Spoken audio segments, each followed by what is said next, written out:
We are African, and we happen to be in America. We're not American. We are people who formerly were Africans who were kidnapped and brought to America.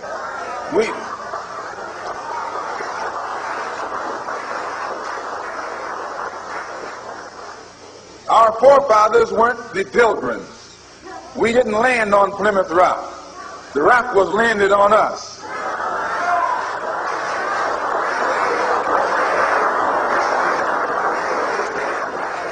We were brought here against our will.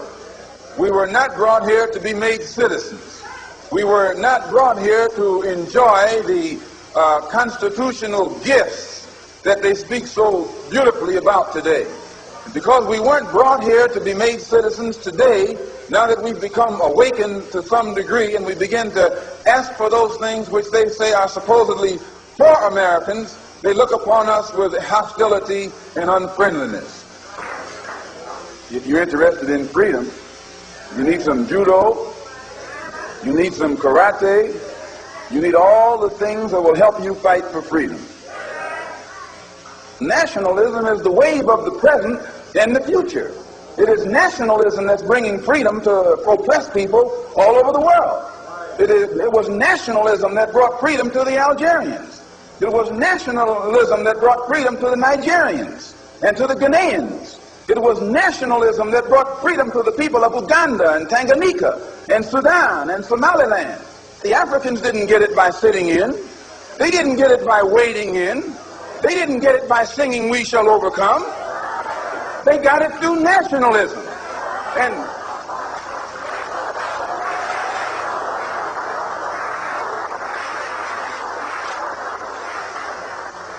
And you and I will get it through nationalism.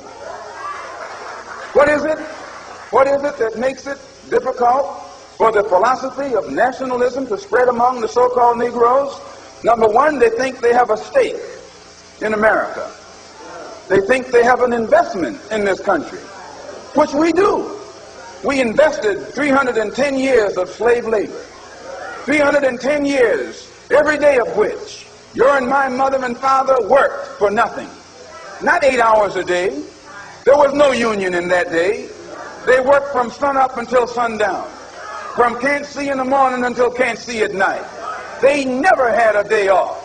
And on Sunday, they were allowed to sit down and sing about when they died, they wouldn't be slaves no more.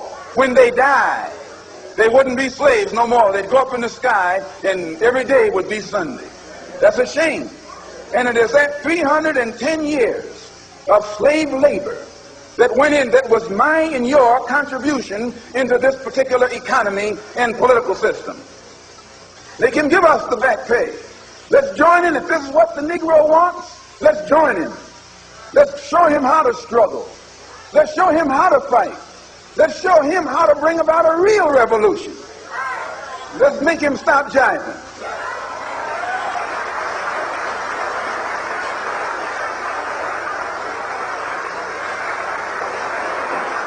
You don't need a debate. You don't need a filibuster. You need some action.